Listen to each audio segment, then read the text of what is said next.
बड़े मेरे मित्र थे, उनको गायत्री का साक्षात था, हनुमान जी का साक्षात था। नव दुर्गाएं उनके पास आ गई बिना बुलाए भी सुबह के समय। लेकिन इसके बाद फिर तत्व ज्ञान में उनकी गति अधिष्ठान के तरफ भी बढ़ी थी।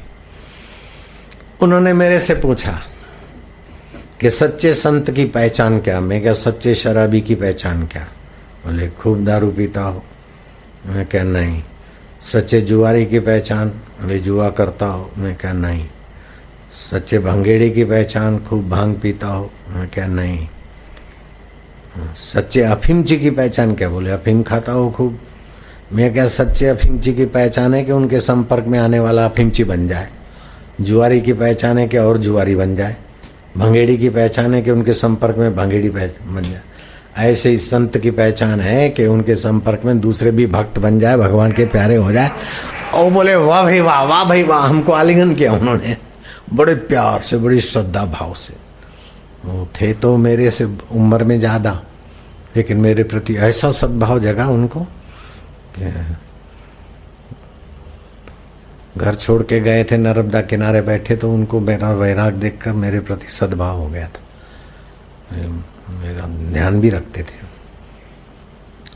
मैं उनका ध्यान नहीं रख पाया, वो मेरा ध्यान रखते थे। अधिष्ठान एक आत्मा परमात्मा है, अध्यस्त उसकी लीला है जगत। तो जगत में यथा योग्य कर्म करो, लेकिन कर्म का फल अगर चाहोगे तो नश्वर फल चाहोगे तो नश्वर मिलेगा। नश्वर फल ईश्वर को अर्पण करोगे तो ईश्वर प्राप्ति की भूख जगेगी। ईश्वर प्राप्ति की भूख जगेगी तो ईश्वर का ज्ञान, ईश्वर का आनंद और ईश्वर का वैभव तुम्हारे अंतःकरण में सहज में प्रकाशित हो जाएगा। तो वो जिन महात्मा से मिले थे वो ऐसे ही थे। मैंने उनसे पूछा कि क्या ऋषिकेश में, हरिद्वार में ऐसा कोई और महात्मा है अभी? उन्होंने बोला मेरी जानकारी में नहीं है। ऐसे महात्मा दुर्लभ हो गए हैं। जिनको परमात्मा प्राप्ति हुई हो ऐसे महात्मा दुर्लभ हो गए। घाट वाले बाबा थे वे भी चल दिए, पथिक जी महाराज थे वे भी चल दिए, राम सुखदास जी थे वो भी चल दिए, मेरे गुरुदेव भी चल दिए, और मस्तराम बाबा थे वो भी चल दिए, और भी कई थे चल दिए। उनकी जगह भरने वाले, एक मंत्री मरता है ना तो 10 मंत्री तैयार हो जाते। लेकिन एक महापुरुष विदाई होता है तो दूसरा उनकी जगह पे, वो साईं बाबा थे, अब उनकी जगह पे कौन? ऐसे इधर गीतानंद जी थे गीता कुटीर में, वो भी इधर आते थे मेरे कुटिया में मिलने, हम घूमने भी जाते थे। वो भी ऐसे गीतानंद जी संतों को भोजन कराने में रुचि रखते थे। खैर रंग अवधूत महाराज थे, मैं उनसे मिला था, वो चले गए। अभी पुजारी लोग काम चला रहे हैं।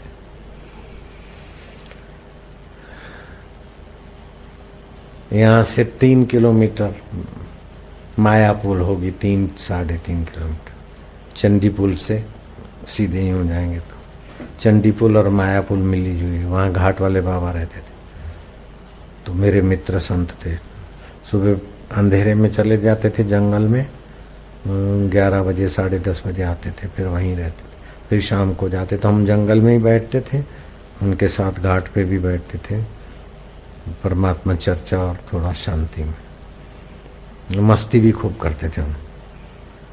वो 80 साल के थे उस समय, हम 30 साल के थे। 80 नहीं तो 70 के। लोग बोलते 80 साल का डोकरा और 30 साल का छोकरा, कैसी दोस्ती इनकी। अरे संतों में उम्र का महत्व नहीं होता है, अनुभूति की महत्व होता है। मैं क्या आप कैसे खजाना पा के बैठ गए? अरे बोले मेरे को बोलते तुम इस उम्र में माल मार के बैठ के, अपने को तो बोलते नहीं। मैं क्या तुमको कैसे मिला? बोले तुम बताओ तुमको कैसे पाया तुमने? हमने बोला हमने ऐसा किया फिर हमने कुंडली योग की भी साथ। अरे बोले तो वो हमारी है ना सेविका, उनका जरा कुंडली जगा दो। मैं कहेगा, बोले नहीं वो भक्ति मार्ग की है। उन्होंने आग्रह किया तो मैंने, उनकी डॉक्टर की पत्नी थी, स्वयं भी डॉक्टर नहीं थी। मैं कहा अच्छा तो वो परसों सुबह को आ जाए ना धो के। आप तो जंगल चले जाओगे, ये फलानी जगह बैठेंगे, हम करा देंगे। तो आए बैठे थे, मैं गया, आसन वासन बिछा के रखा, जरा ठाठ माठ से बैठे। मैं क्या ध्यान करो, मेरे सामने देखो। फिर ऐसा जो कुछ करना था, तो उसको तो डॉक्टर ने तो बड़ी श्रद्धालु थी, और उसका पति जरा पियक्कड़ और सिगरेट बांटता, वो तो यूं झांकते रहा, उसको तो कुछ पता नहीं चले, उसको रंग लग गया। ऐसी मस्ती में नाचे हंसे और समाधि, क्या क्या परतें खुली। वो आए 10:30-11 बजे, डॉक्टरनी के चेहरे पे चमक, आंखों में दिव्य प्रेम। बोले कहा है? बोले गुरुजी ने, अब गुरु तो उनके वो थे घाट वाले, गुरुजी ने मेरे तरफ, गुरुजी ने कृपा कर दी, स्वामी जी ऐसा कर दिया। मेरे को बोले क्या कर दिया इनको? बोले स्वामी जी इन्होंने कुछ नहीं किया, खाली हमको सामने बिठाया बस। तो मेरे को बोला सिर पे भी हाथ नहीं रखा। मैं क्या कोई जरूरत नहीं है सिर पे हाथ रखने की, 4 प्रकार से शक्तिपात होता है। एक तो कोई कहीं और संकल्प से उसमें परिवर्तन कर देना, ये उत्तम होता है। दूसरा सामने दृष्टि से, तीसरा संकल्प से, स्पर्श से, चौथा। ये तो बहुत छोटी बात है, सिर पे हाथ रखना तो बहुत छोटी बात। बोले बाबा जी ये कैसे, सिर पे हाथ नहीं, कुछ भी नहीं, ऐसे कैसे, ये कैसे होता है? मैं क्या पहले चेले बनो, बाद में बताया जाएगा। तो ये तो हम मजाक करते थे, मैं क्या ऐसे थोड़ी होता है। फिर मैं घाट पे वो सत्संग होता रहता था, हमें जाता, अरे बोले आसाराम जी आ गए। मैं क्या जरा मर्यादा सीखो, तुम्हारे गुरु से पूछो कौन आया है। तो सब दंग हो जाते थे। मैं क्या इनको बताओ, आसाराम जी आ गया, आसाराम जी आ गए। तो बोले क्या बोले, कौन आ गए? मैं क्या आपका मैं कौन लगता हूँ? बोले गुरु जी। तो इनका मैं क्या लगा? बोले दादा गुरु। तो बोलो ना दादा गुरु आए, दादा गुरु आए। सारे उनके सत्संगी हंसते, घाट वाले भी हंसते। निर्दोषता होती है। अगर अहम होता तो वही, यही बात मुसीबत बन जाती है हमारे लिए, उनके लिए। बड़ा आया दादा गुरु, कल का लड़का घाट वाले बाबा का गुरु बन गया। वो लोग नाराज हो जाते हैं, लेकिन वो भी खुश होते थे, हम घाट वाले भी खुश रहते थे। मैं नहीं सत्संग में बोलता हूँ, अगर मैं झूठ बोलूँ तो तुम सब मरो, तो तुमको नफरत थोड़ी होती है, तुमको भी चुटकी लगती है। जहाँ अहंकार रहित निर्दोषता है, वहाँ स्नेह और परमात्मा का रस है। जहाँ अहंकार है वहाँ सदोषता है। अहंकार को ही चोट लगती है, डांट फटकार ये वो सब अहंकार को चोट लगती है। श्रद्धा रूपी निर्दोषता हो तो चोट नहीं लगती। मेरे गुरुजी ने डांटा, मुझे चोट नहीं लगी। अभी भी अगर चोट लगती तो मैं बार बार दोहराता क्यों? अहोभाव से क्यों दोहराता? गुरुजी ने 3 बार ऐसा मजेदार डांटा कि वो 3 बार की बात याद करके मैं प्रसन्न नहीं रहता हूँ। उनकी करुणा कृपा मानता हूँ, मुझे अपना माना। उड़िया बाबा से किसी ने पूछा कि हम कब माने कि गुरुजी ने हमें अपना स्वीकार कर लिया? बोले जैसे गुरु अपने हाथ से, पैर से, अपने शरीर से या अपने किसी साधन से निशंक होकर व्यवहार करते, ऐसा जब तुमको निशंक होकर तुमको डांटे, मारे, पीटे तो समझ लेना गुरु ने हमें स्वीकार कर लिया। लेकिन बोंदुओं को तो निशंक होके नहीं, जरा संभल के भी थोड़ा बोलते हैं। तो सब दुखों की एक दवाई, भागना सीखो मेरे भाई। कई भाग गए भगोड़ू। हाँ, अब जो भी भगोड़ू भाग गए उनकी कितनी उन्नति हुई वो ही जाने। नारायण, सब दुखों की एक दवाई, गुरु के द्वार से भाग जाओ भाई। हाँ, शरद धुनी धुनी पछता भाई, सिर धुन धुन के पछताएंगे भगेड़ू जो भी भाग गए। कुल मिलाकर भगवान सबको सद्बुद्धि दे, शक्ति दे, निरोगता दे, अपना अपना कर्तव्य पाले और गुरु के वचनों को सही अर्थ में लेकर अपना मंगल करें, खाई न खोदे। नानक बिन आपा चीने, मिटे न भरम की काई। बोझा ढोया, छोड़ के मर गए। संसार वाही बैल सम, दिन रात बोझा ढोए है। ज्ञानी तमाशा देखता, सुख से जगे है सोए है। ज्ञानी देखता है कि ये सब इसमें मेरा तेरा शरीर में हूँ, ये गलती ज्ञानी की नहीं है। ज्ञानी समझता है कि शरीर पंचभूतों का है, मन पंचभौतिक प्रकृति का है। शरीर की बीमारी मेरी बीमारी नहीं, मन का दुख मेरा दुख नहीं, चित्त की चिंता मेरी चिंता नहीं। ऐसे करके अपने ब्रह्म स्वभाव को जान लेता है। राजे महाराजे राजपाट छोड़कर भी ब्रह्म ज्ञान पाने को जाते थे। आजकल तो 4 पैसे की जॉब छोड़ने में भी लोगों का सिर फटता है। मानो पत्नी ने खरीद लिया है, पति ने खरीद लिया है, वो क्या जन्म मरण से छुड़ाएंगे? कौन छुड़ाता है किसको? मरने के बाद कौन किसका है? बेटा तू शादी कर ले, बेटा तू ये कर ले। अरे असली शादी, जीव का शादी तो ईश्वर से होता है। जीव ईश्वर का अंश है। जैसे पापा तुम फ्रेम में फिट होके बूढ़े होके रिटायर होके लाचार होके मरोगे, ऐसे मेरे कोई मारना चाहते। हमको तो पहले साक्षात्कार करना। रामायण में आया है, जाके प्रिय न राम विदेही, तजिए कोटि वैरिन सम। जिसको अंतरात्मा प्रिय नहीं लगता, अंतरात्मा परमात्मा को पाने की रुचि नहीं है, वो करोड़ों शत्रुओं के बराबर है। उसके संपर्क में, उसकी बातों में नहीं आना चाहिए। चाहे पत्नी हो, चाहे मित्र हो, बंधु हो, संबंधी हो, कोई भी हो। अरे गुरु भी हो तो भी क्या, गुरु का दर्जा तो भगवान से ऊंचा है। लेकिन आत्मा को पाने में अगर गुरु जी मना करते हैं और कमाओ खाओ, तो ऐसे गुरु को भी दूर से छोड़ दो। वो गुरु नहीं है, गुरु है, गुरदया। तुसी कमाओ मैनू दो बस। सच्चा गुरु ऐसा नहीं बोलेगा तुम कमाओ और मेरे को दो। गुरु बोलेगा कमाओ और समय निकालो, अपने आप को जानो। देवता बोलेगा मेरी पूजा करो तो मैं तुमको ये दे दूंगा, वो भी पिट्ठू बनाएगा। सरकार भी पिट्ठू बनाएगी, तुसी नौकरी करो तो पैसे लो। पत्नी पिट्ठू बनाएगी, तुम मेरे काम आओ, तुम कमाओ मैं खाऊं और मेरी भोग वासना पूरी करो। दोस्त भी चाहेगा कि तुम मेरे काम आओ।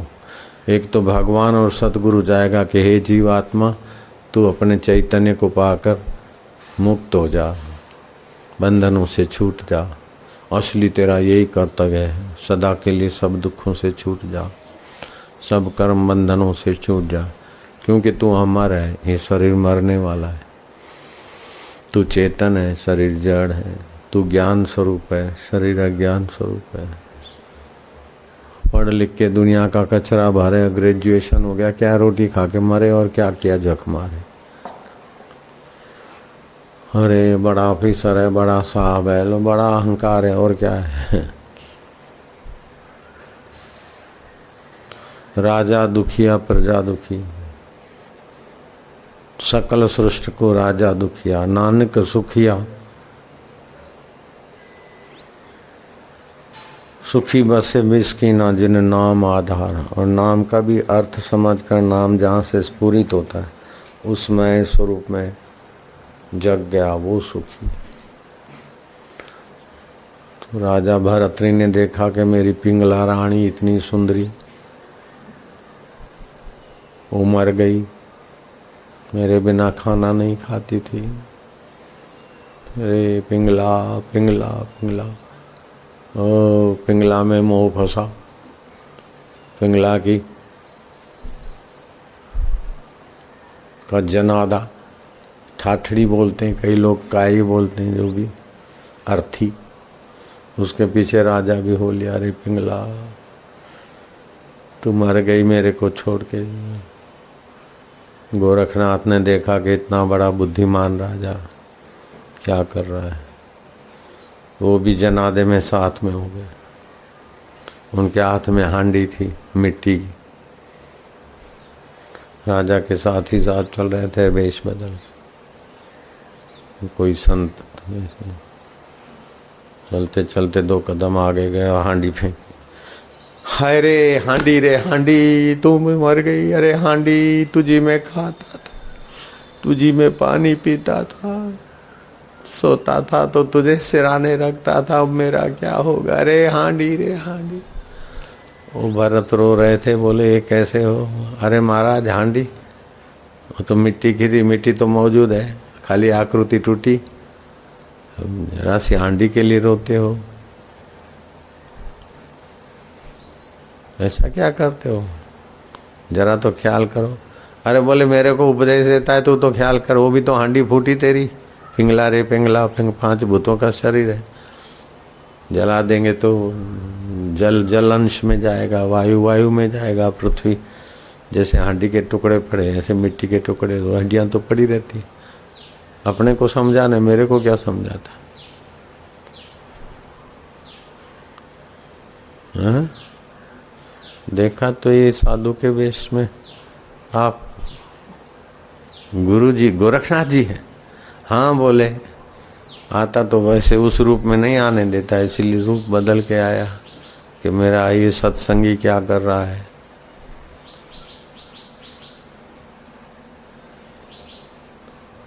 हांडी रे हांडी।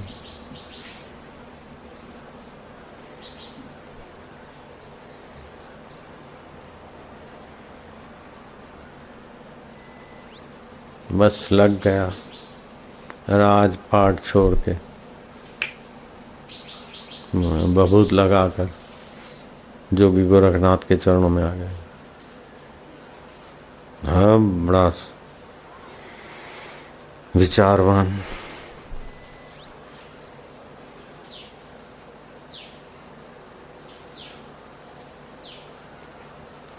ये संसार, इतना समय गंवाया क्या मिला, खाना पीना सुविधा है शरीर को, वो शरीर मर जाएगा, मैंने क्या किया, मैं तो बैल हूँ। संसार वाही बैल सम, दिन रात बोझा ढोए है, ज्ञानी तमाशा देखता, सुख से जगे है सोए है। ज्ञान तो हुआ नहीं। गुरु जी के चरणों में ऐसा लगा कि बस जैसे हनुमान जी राम जी के छाया पुरुष, ऐसे गोरखनाथ का सेवक बन गया। सेवा से सदगुरु की हाजिरी का तो दीदार तो होता ही रहता है, उनकी दृष्टि भी पड़ती रहती है, और सेवा से गुरु जी का हृदय संतुष्ट होता है तो आंदोलन मिलते हैं। बड़े बड़े तपस्वी वर्षों की तपस्या करे, सेवक उस चीज को हंसते खेलते पाले। उज्जैन के कुछ ब्राह्मण लोग, पैदल का जमाना था, ऐसी कारें बसें नहीं थी वो जमाने, कठिनाई। देखा कि वो साधु, अरे भरतरी राजा, भरतरी महाराज राजाधिराज महाराज अन्नदाता गणी खम्मा, ब्राह्मण लोग उज्जैनी से आए हो। बोले महाराज, ब्राह्मण तो दक्षिणा प्रिय होते हैं, महाराज हो जाए ब्राह्मणों की सेवा। बोले अब तो हम फकीर बन गए। बोले हमारे लिए तो आप राजाधिराज हैं, भोजपत्र लाओ।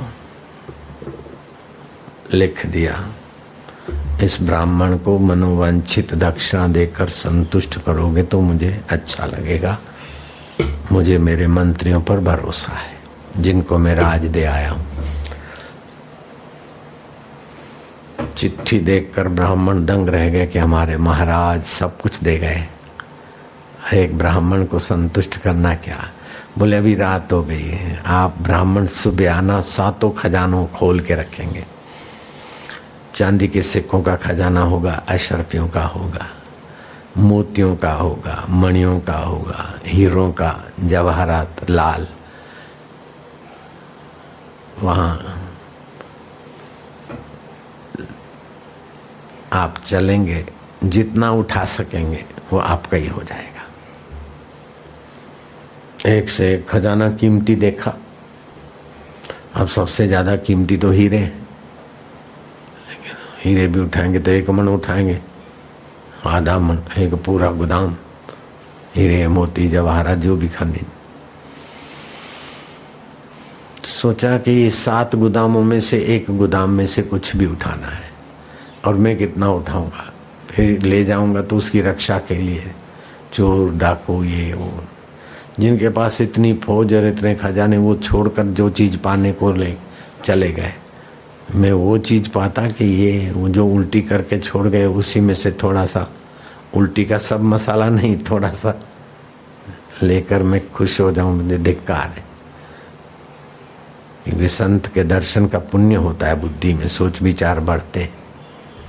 संत का दर्शन व्यर्थ नहीं जाता। संत के दर्शन से पुण्य होता है कि हम बेवकूफ़ हो रहे हैं, संसार में पच रहे हैं, बैल हो रहे हैं, गाय हो रहे हैं, मंकी ब्रांड हो रहे हैं। बुद्धि खुलती है तो ऐसा लगता है जैसे बंदर उछल कूद के खा पी के बच्चे पैदा करके मर जाते हैं, ऐसे ही हम मंकी ब्रांड हो रहे हैं, बैल हो रहे हैं, गाय बछड़े जैसे। क्या जिंदगी। उसको बोला कि हमने 7 खजाने देख लिए, मेरे को चिट्ठी वापस दे दो। ले जाओ कुछ भी। नहीं नहीं, क्षमा करो। चिट्ठी वापस लेके ब्राह्मण फिर चला, हरिद्वार को लांघते हुए वहीं नीलकंठ की घाटियों, झाड़ियों, गुफाओं में भरतरी को मुश्किल से खोजाओ बैठे थे। चुप रहने से जीवन शक्ति का संचय होता है। शांत, चुप, एकांत। मैं आबू की गुफा में रहता था। मेरे पास में 150-200 मीटर दूरी पर एक गुफा में माई रहती थी, योग माया। उसकी उम्र अभी अभी उसका शरीर शांत हुआ, 138 साल जी। वो कम बोलती थी, बहुत कम खाती थी। जो खाते हैं, बोलते हैं, भटकते हैं, उनका एनर्जी खर्च होता है। 138 साल, अभी शरीर शांत हुआ। तो जो कम बोलते हैं, मौन रहते हैं, तो श्वासोश्वास की गति भी कम खर्च होती है, शांति। और माई को साक्षात्कार था, ब्रह्म साक्षात्कार। मुझे बड़ा स्नेह करती थी। मैं घूमता घामता उधर जाता कि हाँ क्या हाल चाल है माता जी, फिर बैठता। फिर उसने मेरे को बताया कि हम बद्रीनाथ में रहते थे, बर्फ पड़ती थी तब भी मैं वहीं रहती थी। तो जब पट खोलने वाले थे तो गंगोत्री जमुनोत्री से 3 साधु आकाश मार्ग से उड़ के आए, तो उनको देखने के लिए बाजारें बंद हो गई। ऐसे रिद्धि सिद्धि वाले बाबाओं को भी देखा और भी अपने अनुभव बताती थी। ये सब हो सकता है। हनुमान जी उड़ते हैं, ऐसे साधु भी उड़ सकते। मैं भी साधना किया तो उड़ने जैसा हो रहा है, फिर मैं क्या छोड़ो। 2000 रुपया जहाज में देके आराम से उड़ सकते, तो ये उड़ने की शक्ति काय को, उसमें साधना क्या करना।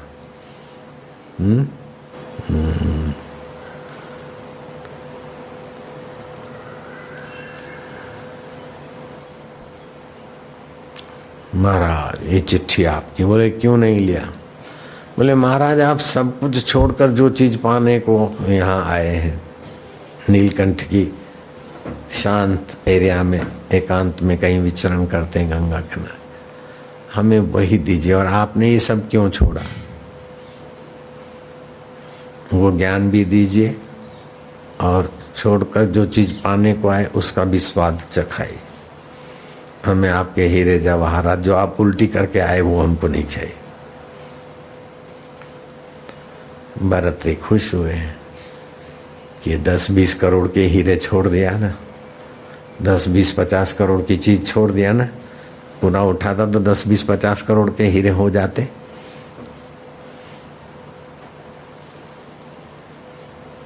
आज तो जो बड़ों को 10-20 लाख 2-4-5 करोड़ मिलते तो खुश हो जाते। बापू की बड़ी कृपा है। अरे बापू जो देना चाहते हैं वो भी लेना है ना, खाली 10-5 करोड़ रुपया कमा ले। उन बैलों को ऐसे ही होता है। साक्षात्कार की इच्छा वाला तो बोले देखो ब्राह्मण, गुरु की सेवा साधु जाने, तुम साधु बनो, गुरु की सेवा करो। बोले महाराज मेरा सौभाग्य है, आपने मुझे अपना माना है, इतना विश्वास, मुझे अपनी सेवा देंगे, आज्ञा करिए। बोले वो सामने देखो पहाड़ी पर बस्ती है ना, वो धुआं धुआं हो रहा है। हाँ हाँ महाराज वो है, चूल्हे जल रहे हैं, वहाँ से जरा दही भिक्षा में ले आओ। अब पहाड़ दिखता तो यूं है, लेकिन चलते चलते तो महाराज यहाँ से ऋषिकेश के पहाड़ दिखते, और टिहरी से बद्रीनाथ और केदारनाथ के पहाड़ दिखते हैं। अब मेरा आश्रम है, वहाँ से बद्री केदार दिखता है, वो रहा। लेकिन चलते चलते जाओ तो 4 दिन लगेंगे, 6 दिन लगेंगे। उसको कितने ही कलाक लगे, और पहुंचा तो वो मालधारी थे, भेड़ गाय लेके चलते, कहीं रहते झरने के नजीक 10, 5, 25, 15 परिवार, फिर आगे चल जाते। उन्होंने कहा भाई दही तो अब देखो, तुम संत के लिए लेने को आए तो वापस मत जाओ, अभी हमने धोकर जमा दिया है, 8 घंटे लगते, मैदान में 4 घंटे में दही जम जाता है, तो पहाड़ों में 8-10 घंटे लगते, तो तुमको आते आते 10-20 घंटे हो गए होंगे, वापस नहीं जाओ, कुछ खा लो। नहीं बोले, एक गुफा है संत की, उधर जाके बैठो, थोड़ा ध्यान व्यान करो, फिर दही लेके जाना। अब वो गुफा में बैठे,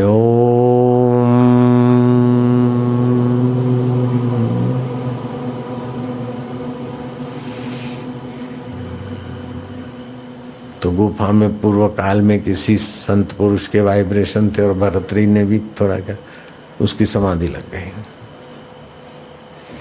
इस बात को मैं मानने को बिल्कुल निसंदेह हूँ, क्योंकि आबू की गुफा थी, मेरे गुफा के पास में खाली गुफा पड़ी रहती थी, उसका नाम रख दिया हमने शंकर गुफा। अंडा खाता, दारू पीता, मनहर पोस्ट बाबू तार करते थे, खट खट खट खट। पहले उसको मकान नहीं मिल रहा था तो आशीर्वाद लेने आया, सूरज उगा उस समय पहुंच गया था। मैं क्या, अच्छा जरा गुफा में बैठो फिर बात करते। तो मैं तो नहाया धोया, ये घुमा घामा, तो 7, 6:30 का आया, 10 बजा, तब भी बैठा है। ऐसे करते करते शाम के 5 बज गए, उठा ही नहीं, लेटा ही नहीं, खाया फिर। फिर मैंने उसको बुलाया, मनहर मनहर। बोले क्या? जैसे सुबह का लाल सूर्य था वैसे ही शाम का लाल सूर्य।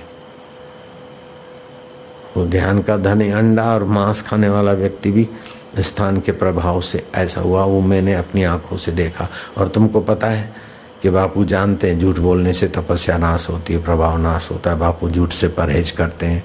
मेरे सभी शिष्यों को तसल्ली है कि बापू जी झूठ बोलने से परहेज करते हैं।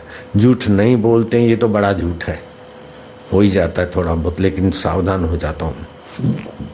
मैं झूठ नहीं बोलता हूँ, इससे बड़ा कोई झूठ ही नहीं है, क्योंकि कलयुग में झूठे संसार में है तो कुछ न कुछ हो ही जाता है।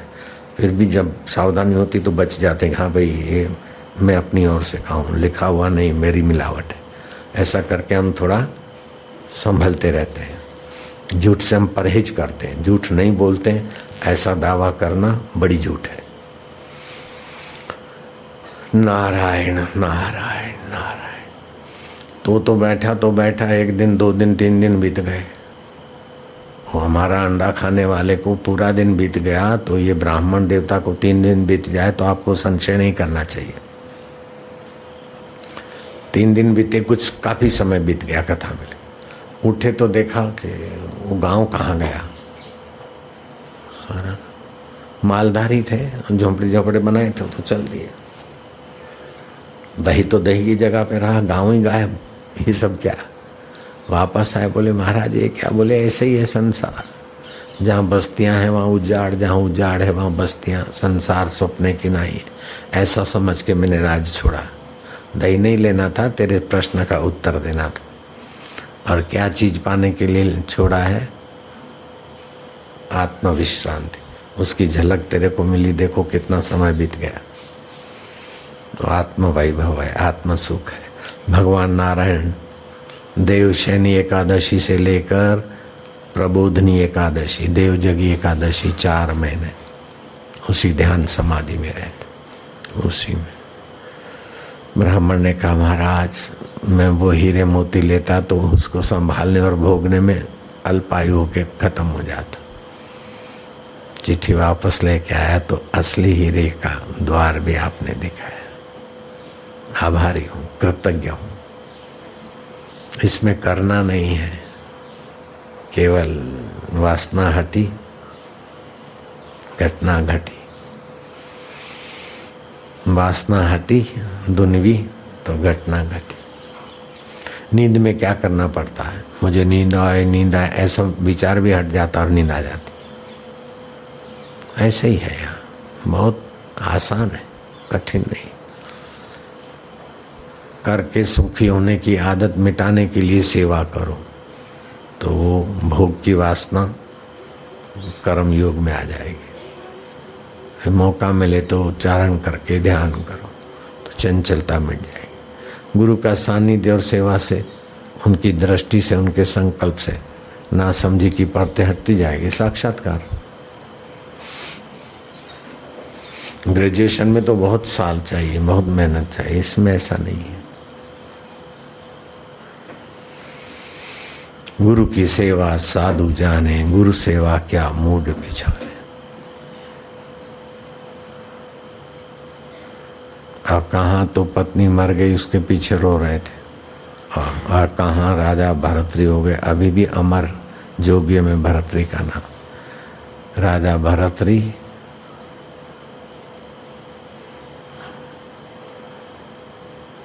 उनका भांजा गोपीचंद, उसको भी साक्षात्कार हो गया। वो 16 साल का था, कई रानियां, पिता मर गए, राजकाज संभालना। अपनी रानियों के साथ होली की पिचकारियां, जो कुछ खेल होता है। माँ ने देखा कि बेटा तो रानियों के मौज मजा में अल्पायु हो जाएगा, मर जाएगा। हे भगवान तू अपना रंग लगा इसको। माँ की प्रार्थना से कोई घटना घटी है। गोरखनाथ के किसी संत के सत्संग में आया, राजपाट छोड़कर फकीर हो गया। बोले ऐसे हम फकीर नहीं बनाएंगे, लोग बोलेंगे राजा को बहका दिया। जाओ अपनी माँ से भिक्षा ले आओ, लंगोटी धारण करके। तो रानियां रोए, पतिदेव पतिदेव। गुरु का सुमरण करा तो पति की जगह पर दूसरा पुरुष देखे, हट जाए मैया। माँ के महल में गया, भिक्षाम देही। माँ ने देखा कि कहाँ मेरा विलासी बेटा और कहाँ फकीर। वाह, मेरी कुख पावन हुई। ऐसी समझदार माताएं भी होती थी। बेटा जॉब कर, तू बैल बन, गाड़ी खींच और हम आराम। ऐसी माँ नहीं, हमारा क्या होगा, बुढ़ापे में क्या होगा, ऐसे स्वार्थ को रोने वाली माँ नहीं थी। माँ ने 3 चावल डाल दिए। बोले मैया भिक्षा में 3 चावल। बोले बस बहुत हो गया बेटे। माँ में समझा नहीं। बोले 1 चावल का अर्थ है कि तू बेटा सदैव मोहन भोग पाना, बढ़िया से बढ़िया भोजन मिलेगा तुझे। माँ फकीर हो रहा हूँ, भिक्षा मांग के बढ़िया से भोजन। अरे बोले बहुत भूख लगे तब टुकड़ा मांगना, अब भूखे व्यक्ति को रूखी रोटी भी बढ़िया हो जाती है बेटे। ये मेरा वरदान है तुझे मोहन भोग मिले, मतलब माल मदीरे हैं भूखे को। दूसरी बात है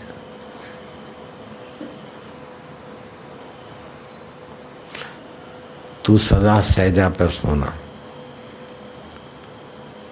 सहजा पर सोना। मैया राज छोड़ दिया, अब सहजा कहाँ। अरे बोले ध्यान भजन सेवा करके थकेगा ना तो जहाँ सोएगा चट्टान पर वो भी सहजा हो जाएगी। बड़े लोगों को बखमल पे भी नींद नहीं आती, और हमारे आश्रम के बच्चे तो जहाँ लेटेंगे जाए खुदा खैर करे, बंदा लहर करे। मैं रात को निकलता हूँ, उनको मच्छर लगते तो उनको परवाह नहीं, मैं फिर उनको जरा ढक डुकता, उनके मच्छर भगा लेता हूँ, कभी कभी चक्कर मारता हूँ। आज सुबह भी उठा तो कई सो रहे थे। आज तो ज़्यादा गहरा बैटरी नहीं थी, एक जगह था बंदा, बाकी सो रहे थे। 3 साढ़े 3 बजे थे, छत पे सब सो रहे थे। तो वहाँ चक्कर मार के आ गया। फिर मैं अपना ध्यान में, तो जब खूब नींद आए तो जहाँ सोया सहजा। और तीसरा चावल मिला, बेटे किले में रहकर युद्ध करना। माँ राजपाट और मिलिट्री छोड़ के जाता हूँ किले में। अरे बोले गुरु की आज्ञा में ही जहाँ जाओ तो गुरु को पता होना चाहिए कि यहाँ है। गुरु की वहाँ छत्र छाया होती है। मन माना कहीं चल दिया तो फिर मन हावी हो जाएगा। गुरु की आज्ञा के बिना तुम कहाँ हो, गुरु के ध्यान में रहना चाहिए। गुरु से नजर बचा के जो लोग भाग जाते हैं इधर, वो तो आवारा होते हैं, लुफंगे। मन के कहने में जो चालबाजी करे वो सब लुफंगे होते हैं। गुरु की छाया में रहना, लुफंगा मत रहना। तो तीसरे चावल का मतलब है कि किले में रहकर युद्ध करना। गुरु की सेवा साधु जाने, गुरु सेवा क्या मूड पिछाने।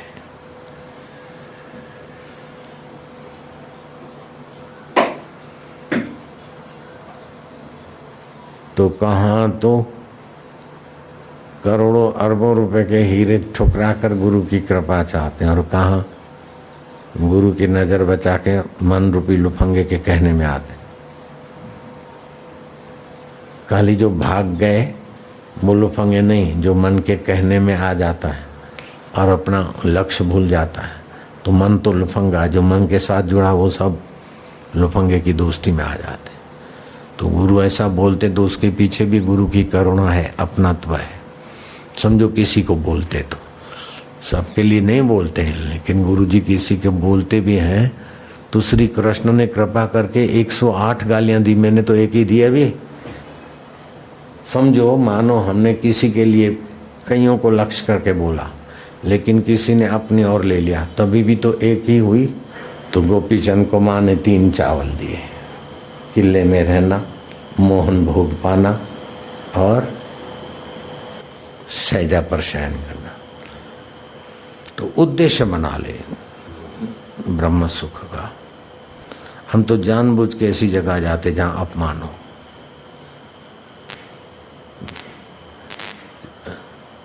शरीर में राग होता है तो अपमान का दुख होगा। राग और द्वेष ये भारी शत्रु है। शरीर मर जाता लेकिन ये नहीं मरते। मधुकैटव भगवान नारायण के कानों से उत्पन्न हुए थे और नारायण ने देखा कि तो परेशान करेंगे लोगों को, उनसे लड़े। लड़ते लड़ते 5000 वर्ष बीत गए, वो मरे ही नहीं। लेकिन एक दिन वो हंसे खूब कि नारायण हम आप पर प्रसन्न हैं कि हम 2 हैं और तुम अकेले हमारे से लड़ रहे हो, हार नहीं मान रहे हो, हम तुम पर राजी हैं, वरदान मांग लो। बोले बेटे वरदान तो बस यही दे दो कि तुम मेरे हाथ से मरो।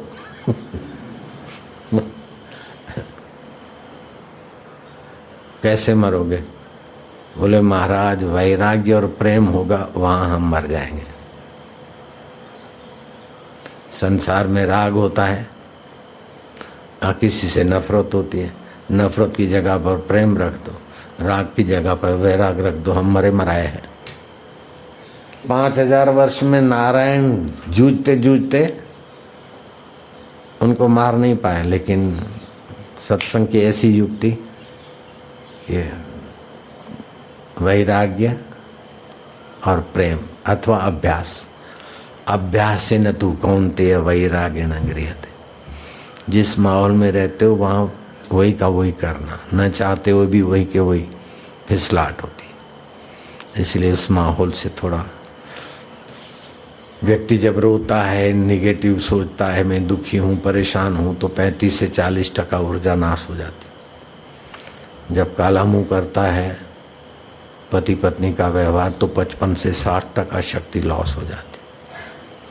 जब हंसता है तो हंसता है और कोई खुशी की चेष्टा करता है तो उसमें 8% शक्ति खर्च होती है। किसी में 5, 15, 50 ऐसे शक्ति खर्च होती रहती। दिन भर में शक्ति खर्च होते होते रात को थकान महसूस होती है, फिर सो जाता है। कुछ नहीं करता तो शक्ति संचय होती, फिर खर्च होता। देवताओं की उम्र ज़्यादा क्यों होती है? कि उनकी क्रियाएं ज़्यादा नहीं होती, इसलिए उनका वरदान फलता है। पलकें भी नहीं हिलती, हमारी तो पलकें हिलने में भी शक्ति खर्च होती। जो लोग ताली जोर से ठोकते तो मैं तुरंत ठोकता रहता हूँ। मूर्ख लोग जोर से ताली ठोकते तो उसमें शक्ति खर्च होती। ज़्यादा हिलते डुलते तो मैं रोकता हूँ। ज़्यादा शक्ति का व्यय न करो, शक्ति को शांति में बदलो, शक्ति को भोग में मत बदलो, शक्ति को उछलंगता में मत बदलो, शक्ति को विश्रांति में ले आओ, आत्म शांति।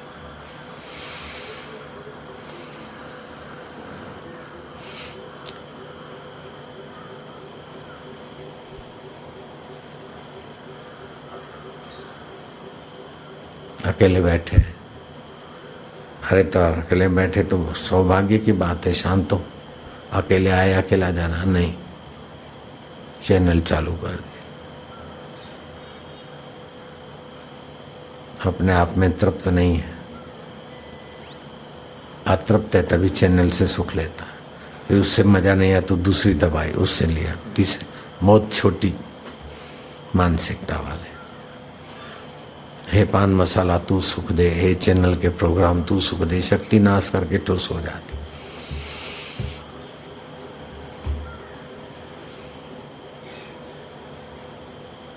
हमने तो याद नहीं कि किसी दिन टीवी में कुछ प्रोग्राम देखा हो।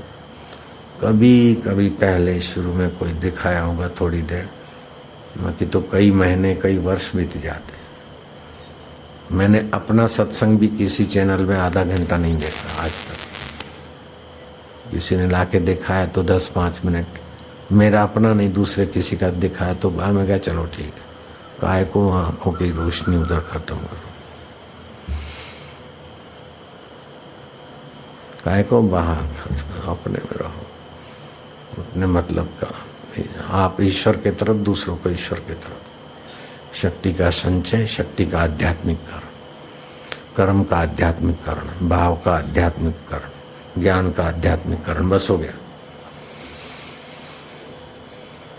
आदि भौतिक बहुत नीचे ले जाता है, आदि देविक कुछ प्रभाव बनाता है, आध्यात्मिक जहाँ से आया वहाँ पहुँचाता है। पूर्ण गुरु कृपा मिली, पूर्ण गुरु का ज्ञान।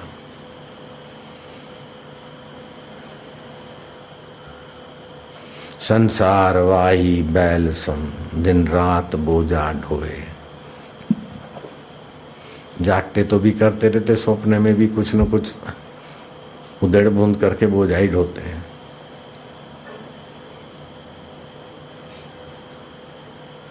जरा शांत होना चाहिए निसंकल्प अवस्था में।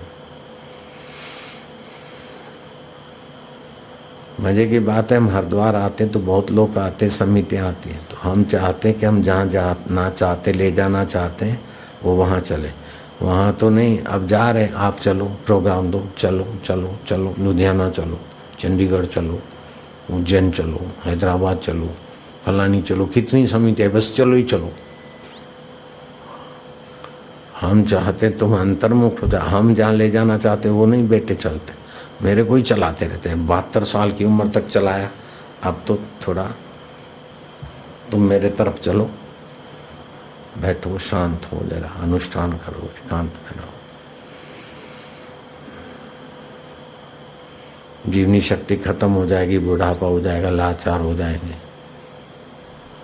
अभी पत्नी तुम्हारे लिए रोती है, फिर पत्नी बीमार होगी, तुम उसके लिए रोओगे, रोना ही तो बाकी रह गया। सुबह से शाम तक, जीवन से मौत तक क्या प्रयत्न करते हैं सब? दुख को भगाना, सुख को पकड़ रखना, हाँ? तो सरप्लस क्या रहता है? दुख ही बच जाता है। जब देखो जहाँ देखो बेचारों की मति गति ऐसी सुन। हे राम जी, मरुभूमि का मृग होना अच्छा, अज्ञानी का संग ठीक नहीं। अज्ञान के ही संस्कार भरते हैं, तो मजबूत ब्रह्मनिष्ठा है तो बापू मौज करते हैं, नहीं तो बापू को भी बेटे ही बना देवे सब। ओम गम गणपतये नमः, ओम श्री सरस्वती नमः। वशिष्ठ जी बोले, हे राम, जिनको दुख सुख चलाते हैं, जो इंद्रियों के इष्ट में सुखी और अनिष्ट में दुखी होते हैं और राग द्वेष के अधीन रहते हैं, उनको नष्ट हुए जानो। हाँ, ये भी एक गाली है। जो राग और द्वेष के अधीन है उनको तुम मरे हुए समझो, नष्ट हो जाओ। प्रशंसा में खुशी हो और कोई टाइट करे तो दुख हो तो तुम मरे हुए हो। निंदा स्तुति सम कर देखो तथा मान अपमान, हर्ष शोक जाके नहीं बैरी मित समान, कह नानक सुन रे मना मुक्त ताहि ते जान। हर्ष से, शोक से, काम से, क्रोध से, लोभ से, निंदा से, स्तुति से परम पद परे है, पार है। उस परम पद में जाने वाला विचलित नहीं होना चाहिए। यथा लाभ संतुष्ट, मान मिला तो वाह वाह, अपमान मिला तो वाह, मिला के साथों से। दे कौन रहा है? दुश्मन की तो दुआ भी खतरा करती है और गुरु की गालियां भी मौज देती। अब इसको बोल रहा हूँ, बैल तो हंस रहा है। 10 साल का बैल, 15 साल की गाय, 50 साल 40 साल की गाय, जो आत्म साक्षात्कार नहीं करते तो बैल ही हैं और गाय हैं और क्या है, खुश हो रहे हैं। गुरु जी कह रहे हैं अपना मान रहे हैं, जगा रहे हैं, फंसने से उठा रहे हैं। बैल बैल इसलिए कह रहे हैं कि हम बैल न रहे, ज्ञान पाले।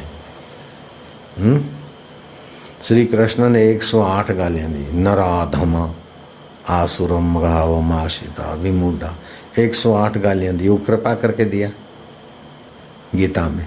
बुरा नहीं मानना चाहिए, भगवान और गुरु का कुछ भी व्यवहार बुरा नहीं मानना चाहिए। डांटे मारे, मेरे को तो गुरु जी की डांट याद आती है। 3 बार ऐसी बढ़िया डांट आई कि उसको देख याद, सत्संग में कई बार मैंने आवृत्ति की, गुरु जी ने ऐसा डांट, और उसकी नकल करता हूँ तो अभी भी आप चौंक जाते हैं, मुझे मजा आता है। जिनका पुरुष प्रयत्न नष्ट हुआ है वे बारंबार जन्म पाएंगे। जिनका पुरुष प्रयत्न नष्ट हुआ है वो बारंबार जन्म पाएंगे। पुरुष प्रयत्न क्या है कि राग के समय, द्वेष के समय, अपमान के समय, क्रोध के समय सावधान रहे, इन लुफंगों के चक्कर में ना आए। लुफंगा कौन है? जो दारू पीता है वो लुफंगा है, वो तो दारूडिया है। जुआ करता है वो लुफंगा है, तो जुआरी है। लुफंगा वो है जो इन लुफंगों के चक्कर में आ जाता।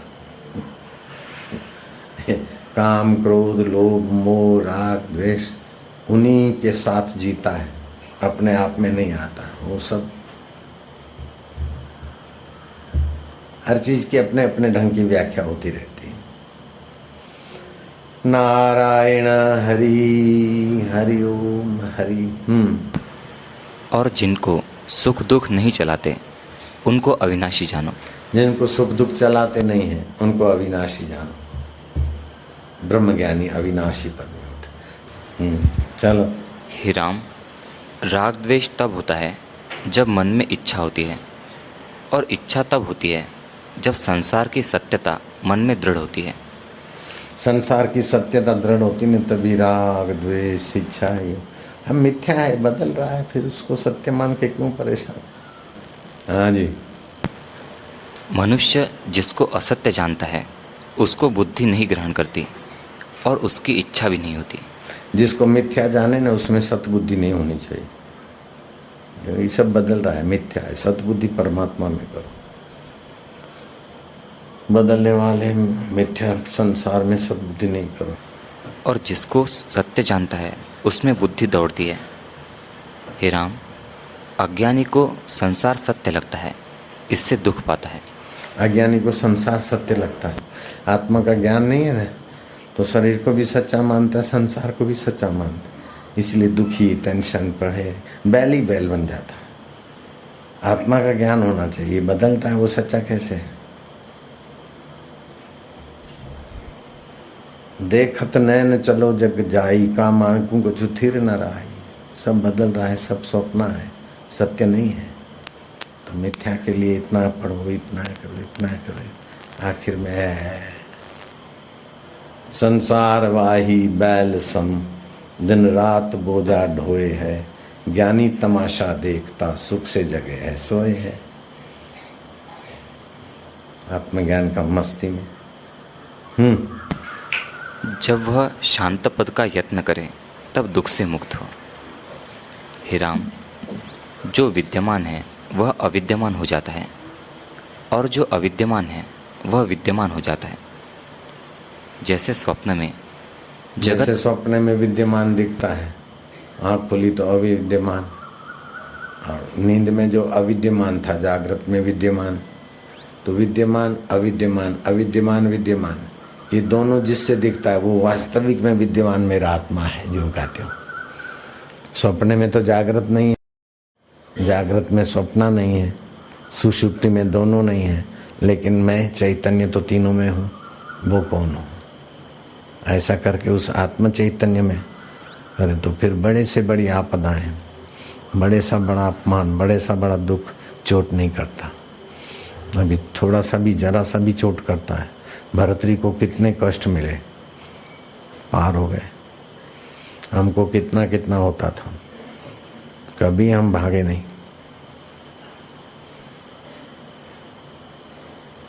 भागने का सोचना भी कायरता है। सब दुखों की एक दवाई, भागना सीखो मेरे भाई। चलो पढ़ो। अपना स्वभाव ज्ञान मात्र है, उसी के जानने का नाम ज्ञान है।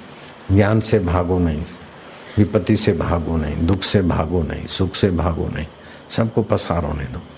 किसी के भोगी मत बनो, दुख के भोगी नहीं, निंदा के भोगी नहीं, प्रशंसा के भोगी नहीं, अपमान के भोगी नहीं, मान के भोगी नहीं। जोगी बनो। तस्मात् जोगी भव अर्जुना। ये तो आते जाते रहेंगे। जिनके घोड़े गाड़ी या रथ चलाते थे, ऐसे अर्जुन के प्रिय सारथी भगवान कृत अर्जुन को कहते हैं कि शीतोष्ण सुख दुखेषु तथा मान अपमान। ये तो आएंगे ही। तान तितिक्षस्व भारत, उनको सहो, उनसे विचलित ना हो, भागो नहीं, कमजोर हो जाओगे, पिसे जाओगे। वशिष्ठ जी बोले, हे राम, सब जगत इंद्रियों के विषयों की तृष्णा से जलता है। इष्ट की प्राप्ति में हर्ष और अनिष्ट की प्राप्ति में शोक करता है। ऐसा कोई बिरला ही है जो जगत में सूर्य की नाई प्रकाशता है। नहीं तो सब तृण की तरह भोग रूपी वायु में भटकते हैं। जो सब में श्रेष्ठ कहता है वह भी विषय रूपी अग्नि में जलता है। जैसे कीड़े अशुभ स्थानों में रहते हैं और उनमें अपने को प्रसन्न मानते हैं, वैसे ही देवता भी सदा भोग रूपी अपवित्र स्थानों में अपने को प्रसन्न मानते हैं। सो वे मेरे मत में दुर्गंध के क्रमी हैं। गंधर्व तो मूढ़ है, उनको तो कुछ सुधि नहीं, अर्थात आत्मपद की गंध भी नहीं। वे तो मेरे मत में मृग है। जैसे मृग को राग में आनंद होता है, वैसे ही गंधर्व राग में उन्मत्त रहते हैं और आत्मपद से विमुख है। विद्याधर भी मूर्ख है, अपने वास्तव स्वरूप में स्थित नहीं होते। यक्ष धन के अभिमान से मूर्ख की नाई प्रीति कर जलते हैं और आत्मपद में स्थित नहीं हो पाते। योगिनी भी मद से सदा उन्मत्त रहती है, इससे भी आत्मपद में स्थिति नहीं पाती। दैत्यों को भी सदा देवताओं को मारने की इच्छा रहती है, इससे सदा शोक में रहते हैं और आत्मपद से विमुख है। तुम तो पहले से ही जानते हो, मनुष्य भी आत्मपद से गिरे हुए हैं, क्योंकि उनकी सदा यही इच्छा रहती है कि गृह बसाइए। वे खाने और धन इकट्ठा करने के निमित्त यत्न करते हैं और इंद्रियों के विषयों में डूबे हुए हैं। पाताल में नाग रहते हैं, जिनका जल में भी निवास है। वे नागिनियों में आसक्त रहते हैं, इसलिए वे भी आत्मानंद से गिरे हुए हैं। निदान जितने प्राणी हैं, वे सब विषयों के सुख में लगे हुए हैं और आत्मपद से विमुख हैं। हे राम, जहाँ जहाँ देखता हूँ वहाँ वहाँ अज्ञानी ही बहुत है, ज्ञानवान कोई बिरला ही दिखता है। जैसे सब जगह वृक्ष बहुत हैं, परंतु कल्पवृक्ष बिरला होता है, वैसे ही संसार में अज्ञानी बहुत है, ज्ञानी कोई बिरला है। हे राम, सूरमा और कोई नहीं, जिसकी आत्मपद में स्थिति हुई है वही सूरमा है, और संसार समुद्र तरना उसी के लिए सुगम है। जो विवेकी विरक्त चित्त पुरुष है, जिनकी स्वरूप में स्थिति हुई है, उनके राग, द्वेष, काम, क्रोध, मोह, अभिमान, दंभ आदि विकार स्वाभाविक नष्ट हो जाते हैं। जैसे सूर्य के उदय में अंधकार स्वाभाविक निवृत्त हो जाता है, और जैसे बाण को देखकर कौवा भाग जाता है, वैसे ही विवेक रूपी बाण को देखकर विकार रूपी कौवे भाग जाते हैं। विवेकी पुरुषों के हृदय में इतने गुण स्वाभाविक स्थित होते हैं। उनके हृदय में सदा शांति और दया रहती है। जो कोई उनके निकट आता है वह भी शीतल हो जाता है, क्योंकि वे निरावरण स्थित है। जैसे चंद्रमा के निकट जाने से शीतलता होती है, वैसे ही ज्ञानवान के निकट आने से हृदय शीतल होता है, और कोई पुरुष उससे उद्विग्न नहीं होता। जो कोई निकट आता है उसको वे विश्राम के लिए स्थान देते हैं और उसकी कामना भी पूर्ण करते हैं। जैसे कमलों के निकट भौरा जाता है तो वे उसको विश्राम का स्थान देते हैं और सुगंध से उसको संतुष्ट करते हैं, वैसे ही संतजन निहाल कर देते हैं। वे यथाशास्त्र चेष्टा करते हैं और हेयोपादेय की विधि को जानते हैं। जो कुछ उन्हें स्वाभाविक प्राप्त हो उसको वे शास्त्र की विधि सहित अंगीकार भी करते हैं और हृदय में गर्व की भावना से रहित है। उनमें दान, स्नान आदि शुभ क्रिया स्वाभाविक होती है। उदारता, वैराग्य, धैर्य, शम, दम आदि गुण भी स्वाभाविक होते हैं। जो परमहंस संत मिले और जो साधु हो और जिसमें एक गुण भी शुभ हो उसको भी अंगीकार कीजिए, परंतु साधु के दोष न विचारिए, उसके शुभ गुण ही ग्रहण कीजिए। जैसे भौरा केतकी के कंटकों की ओर नहीं देखता, उसकी सुगंध ग्रहण करता है। पर्वत और पाषाण घन सुषुप्ति में है। जैसे सुषुप्ति अवस्था में कुछ नहीं फुरता, जड़ीभूत हो जाता है, वैसे ही इसको भी कुछ नहीं फुरता, घन सुषुप्ति में स्थित है। वृक्ष क्षीण सुषुप्ति में स्थित है। जैसे क्षीण सुषुप्ति में कुछ फुरना फुरता है, वैसे ही वृक्षों में भी फुरना होता है, इससे वे क्षीण सुषुप्ति में हैं।